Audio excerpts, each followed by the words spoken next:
Neste terceiro episódio da série Pergunte ao Ateu, eu respondo algumas perguntas feitas a mim no Instagram. Logo depois da vinheta.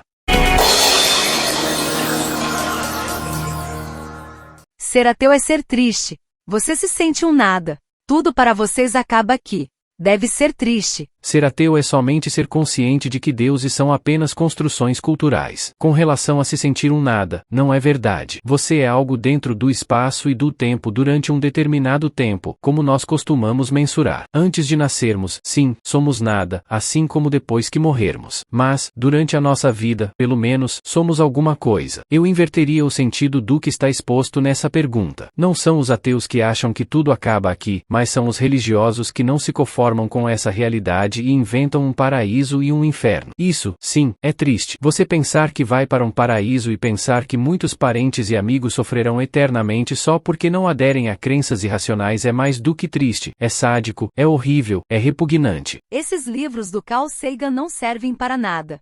Logo caem no esquecimento. O contrário da Bíblia que nunca fica velha.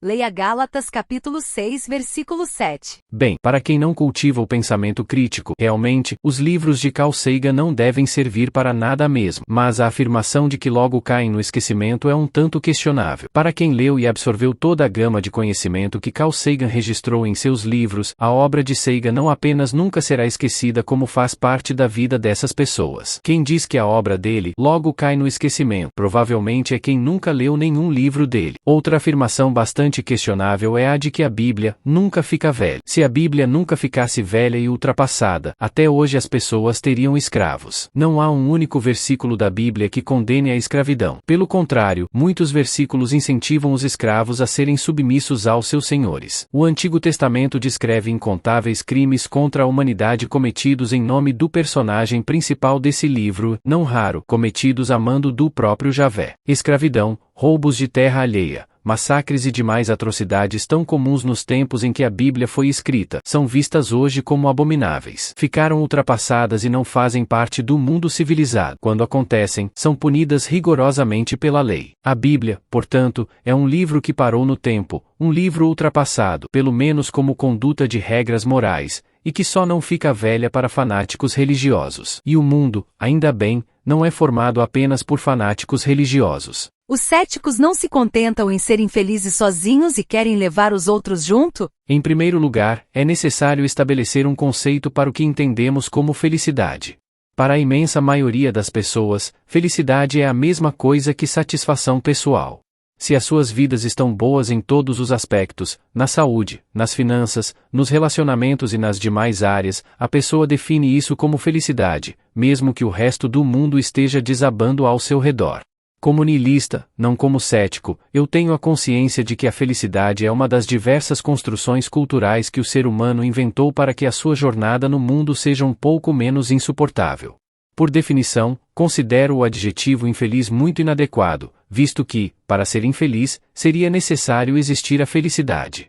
Há pessoas muito satisfeitas com a vida que vivem, outras não muito satisfeitas e outras completamente insatisfeitas.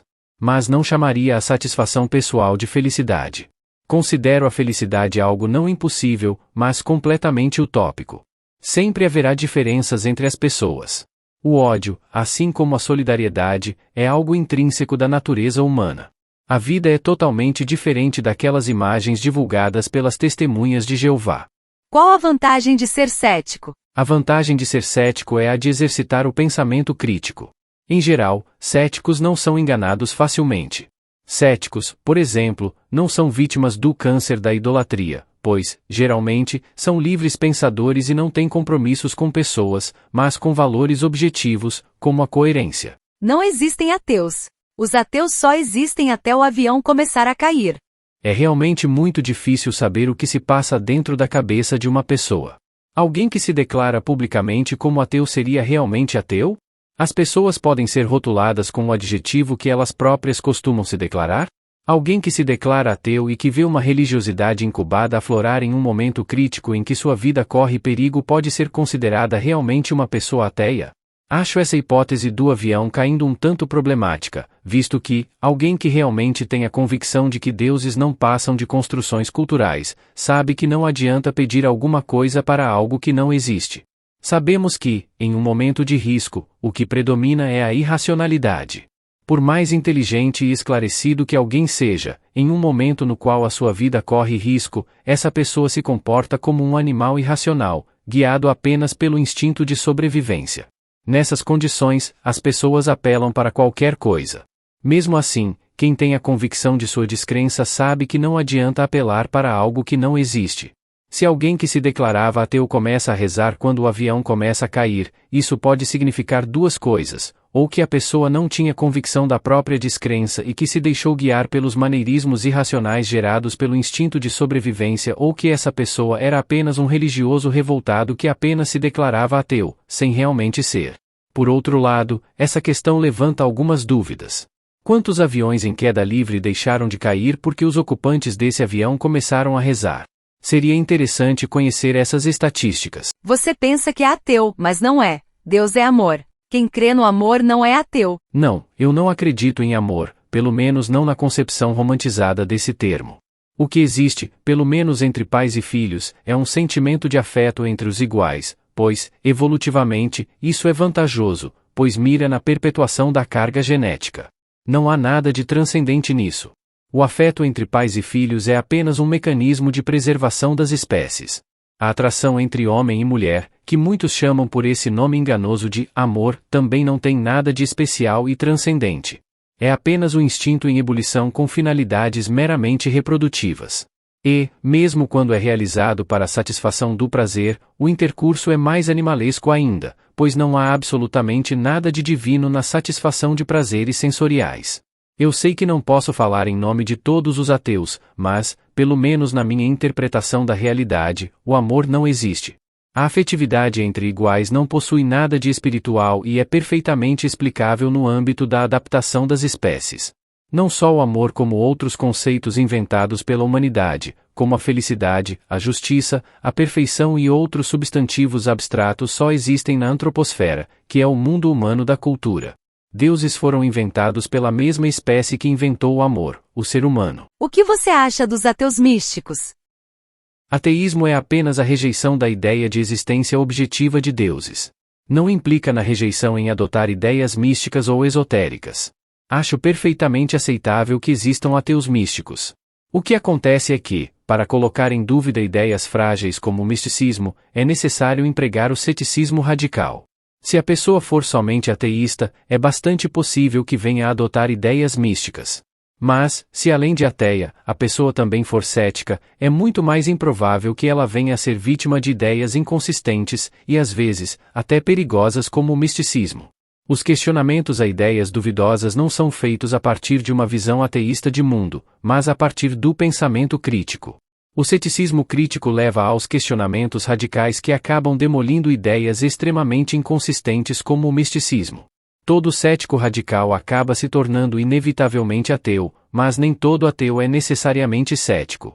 E todo ateu que não exercita o ceticismo corre o risco de cair nas redes obscurantistas de ideias místicas e esotéricas. Ateísmo e política devem se misturar? Eu acho que isso depende. De forma direta, como política de Estado, não. As poucas vezes nas quais o ateísmo foi adotado como política de Estado foram nas ditaduras socialistas. E nem é preciso dizer que nenhuma ditadura é desejável. Não adianta pensar de outra maneira. A religião será hegemônica durante muito tempo nos países de terceiro mundo como o Brasil. E qualquer tentativa de emplacar pautas ateístas seria infrutífera. Por outro lado, é importante o ateu se posicionar como cidadão e, como minoria, se impor para exigir seus direitos. Apesar dos religiosos ainda serem maioria, o Estado democrático de direito existe para que a democracia não se degenere em uma ditadura da maioria.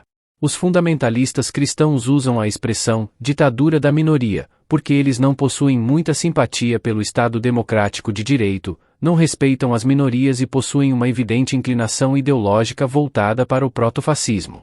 Todos viram do que os fundamentalistas cristãos são capazes de fazer no dia 8 de janeiro de 2023, quando eles invadiram e depredaram as dependências do Congresso Nacional.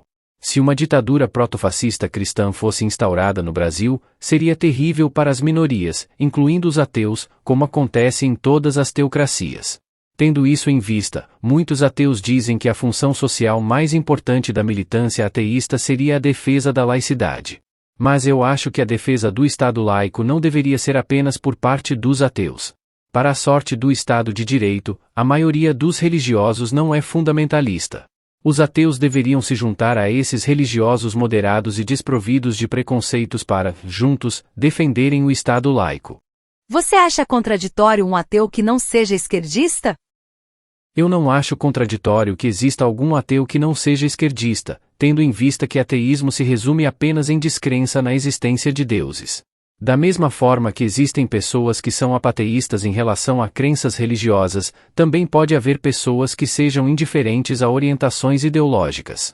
Geralmente, quem discorda disso são pessoas extremistas, tanto de direita quanto de esquerda. Pessoas de extrema esquerda pensam que quem é indiferente a orientações ideológicas é de direita e pessoas de extrema direita pensam que quem é indiferente a orientações ideológicas é de esquerda. Os extremistas não conseguem conceber que haja pessoas indiferentes a orientações ideológicas. E o fato de ser indiferente à ideologia política não significa que também sejam indiferentes com relação a crenças religiosas, sendo, assim, possível que pessoas indiferentes a orientações políticas sejam crentes, ateístas ou agnósticas. Por outro lado, é curioso em ver como muitas pessoas que se declaram de esquerda desprezam ateus que não se declaram também de esquerda. Como se o ateísmo tivesse sido originado com o conceito de esquerdismo, que nasceu praticamente durante a Revolução Francesa. Os germes do ateísmo se estendem até a Grécia Antiga, centenas de séculos antes da Era Comum. Resumindo, não é contraditório que haja ateus que sejam de direita, de esquerda, de centro ou que simplesmente desprezam qualquer tipo de orientação político-ideológica. Pensar diferente disso seria restringir o conceito de ateísmo, tornando-o um mero acessório de uma ideologia política. O que dizer do ateu chato militante? Um ateu militante pode ser tão chato quanto um religioso fanático. Por outro lado, é bastante improvável que você vá encontrar algum ateu, berrando em praça pública, segurando algum livro de Richard Dawkins, tentando convencer alguém no grito, ou algum ateu que vá te perturbar em uma manhã de domingo, levando a palavra da ciência ao seu lar. Na minha opinião, o fanático religioso é extremamente mais insuportável que o ateu chato militante. A sociedade está preparada para lidar com ateísmo ostensivo? Como o fundamentalismo religioso está bastante em evidência, chegando até a ameaçar o Estado democrático de direito, é óbvio que qualquer minoria que torne suas causas ostensivas será rechaçada pelos fundamentalistas estridentes. Ou seja, não há espaço para o ateísmo ostensivo pelo fato dos ateus serem minoria. E, mesmo que houvesse ateísmo ostensivo, eu não veria com bons olhos. Eu acho que os cidadãos, independente de serem ateus ou crentes, deveriam defender ostensivamente apenas valores que sejam comuns a todos, como a justiça social. Crença ou descrença, em uma sociedade minimamente civilizada, deveriam se restringir ao âmbito da vida particular das pessoas, e não algo que deva ser evidenciado ostensivamente. Por que as pessoas têm tanto preconceito contra ateus? Eu acho que pessoas que despertam para a realidade completamente inóspita do mundo, atiçam o ódio das demais pessoas, porque elas ousam desviar da letargia de normas estabelecidas e nunca questionadas. Os religiosos cultivam os dogmas como algo que dá sentido às suas vidas. Se alguém contesta o próprio sentido das vidas delas, é como se essa pessoa desestabilizasse algo que até então deu a base de sustentação delas. Isso desperta ódio. Algumas pessoas estão simplesmente fechadas para certas ideias. A religiosidade ajuda as pessoas a enfrentarem as agruras da vida. Alguém que desestabiliza esse sustentáculo é visto naturalmente como uma ameaça.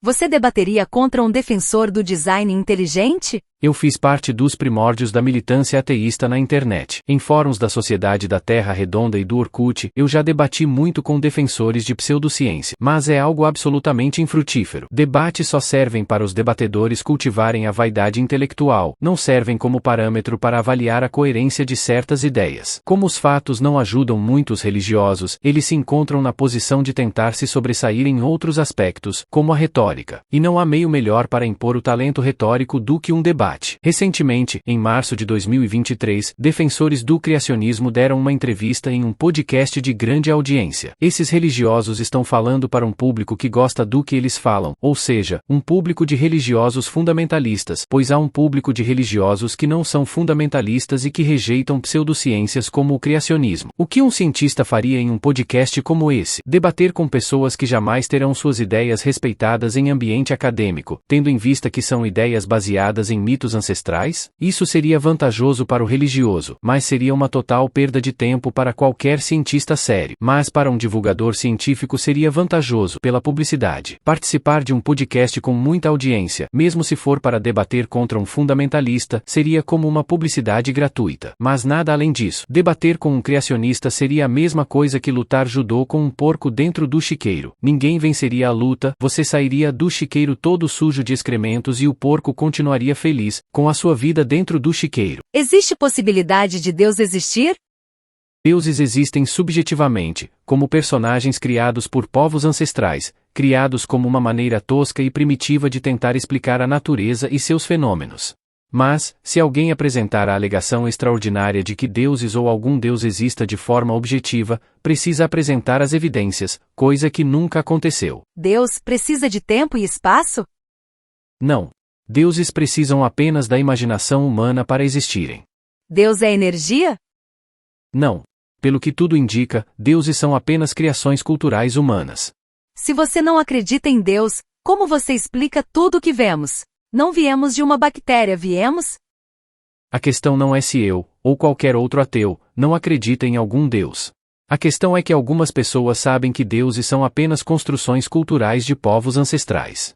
Povos ancestrais não possuíam conhecimento científico suficiente para explicar a natureza de forma racional.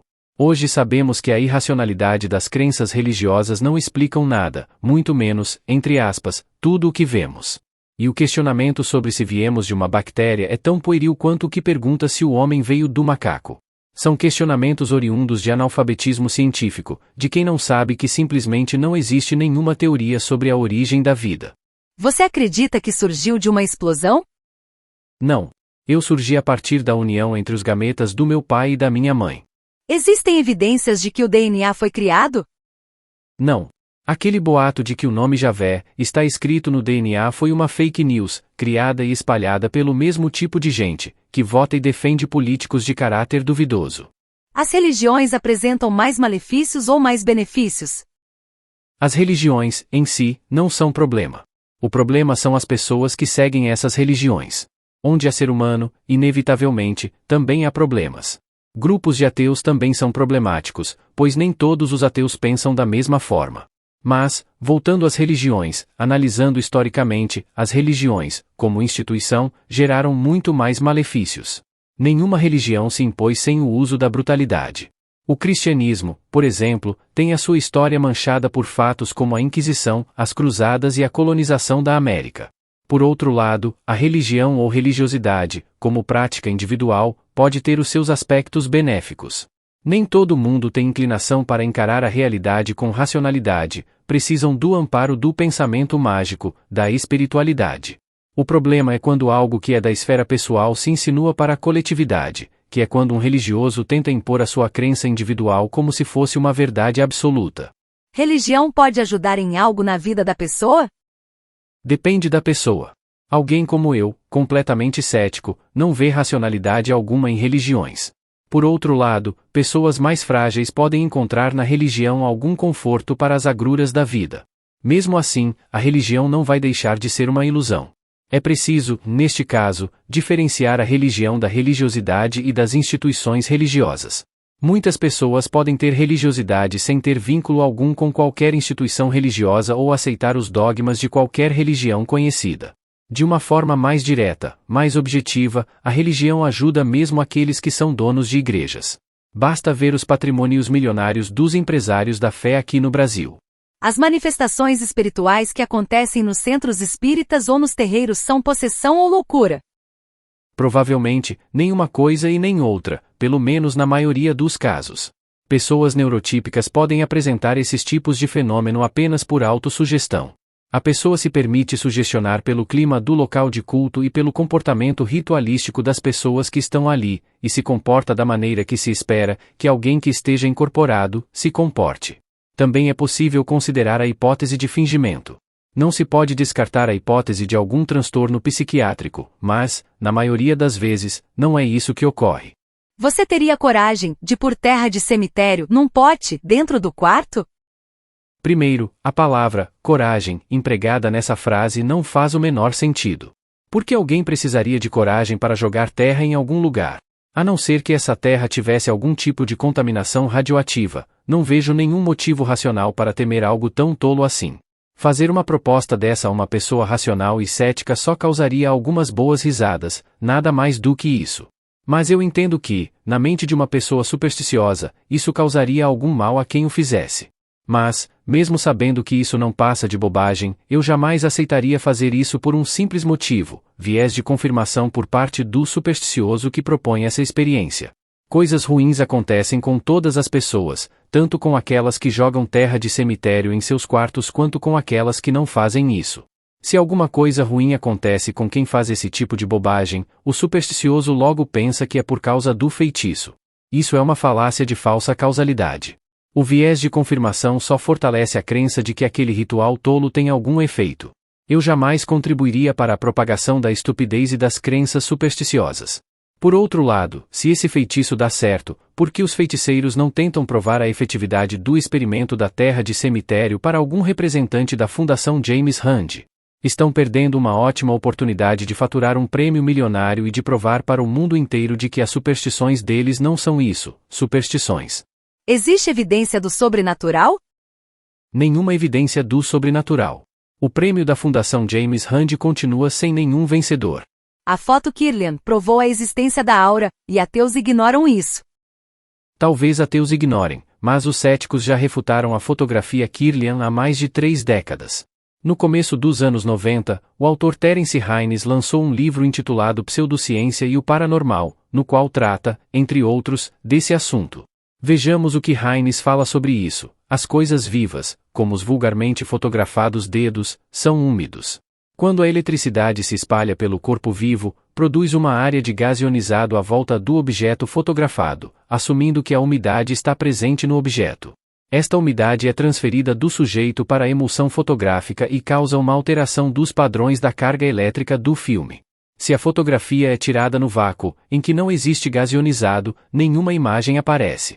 Se a imagem kirliana fosse devida a um campo de energia paranormal do ser vivo, não deveria desaparecer num simples vácuo. Você acredita na eternidade da vida? A vida tem começo e fim, dentro do espaço e do tempo. Quem afirma que a vida continua de alguma forma depois da morte precisa provar. Preciso dizer que até hoje ninguém conseguiu provar isso? Presenciar uma ressurreição o faria mudar de ideia com relação às alegações de existência de uma realidade sobrenatural? Seria uma evidência muito forte, principalmente se a ressurreição fosse de um corpo em estado bastante adiantado de decomposição, ou melhor, se fosse um corpo que tenha sido cremado. Aí, sim, não haveria uma explicação natural possível para algo tão extraordinário assim. O que acha do estilo literário do Chico Xavier? Quando tenta copiar o estilo de poetas consagrados da literatura brasileira, no livro O Parnaso de Além Túmulo, Chico usa um estilo bem pobre. Sua tentativa de emular Augusto dos Anjos, por exemplo, é bem ruim. Eu digo isso porque também sou poeta e Augusto dos Anjos é uma das minhas principais influências. Até eu, que sou um escritor apenas mediano, faço poemas no estilo Augusto dos Anjos bem melhor do que Chico Xavier fez em seu famoso livro. Por que existe algo, ao invés de não existir nada? Se existisse o nada, não haveria uma consciência para formular essa pergunta. Para um niilista, esse seria o quadro ideal. Essa pergunta também é derivada da necessidade humana, de procurar uma finalidade para tudo. Não passa de um impulso teleológico. Poderia existir o universo, e tudo o que nele há, e também tudo o que está além do universo, e não existir uma mente consciente, para fazer essa pergunta. E mesmo assim, haveria algo. Portanto, eu acho que a questão não está na dicotomia tudo há algo, mas sim na questão de por que há uma consciência, e de por que essa consciência tenta buscar um sentido em tudo. Você acha que o agnosticismo é uma postura mais condizente com a ciência? O agnosticismo é uma postura filosófica, não cabe à ciência lidar com assuntos ligados à metafísica ou outras questões que não dependem da utilização do método científico. O que você acha do hedonismo? O hedonismo, assim como a religião, é apenas uma maneira de driblar a falta de sentido da existência. A satisfação momentânea de prazeres sensoriais não consegue apagar o fato de que a existência não tem sentido algum. É uma forma de se iludir. Qual a diferença entre delírio e alucinação? O delírio é uma crença equivocada, derivada de conclusões erradas, tiradas a partir de dados da realidade objetiva. Já a alucinação é derivada de uma confusão de pensamentos, que produz sensações irreais nos sentidos. Por exemplo, pessoas que ouvem vozes que não existem, na verdade, estão sofrendo alucinações auditivas. O livro de Richard Dawkins, Deus, um delírio, descreve o personagem Deus, obviamente o Deus bíblico, como um delírio persistente e coletivo. Por favor, inscreva-se no canal. Aperte o sininho para receber as notificações e compartilhe os links dos vídeos nas redes sociais.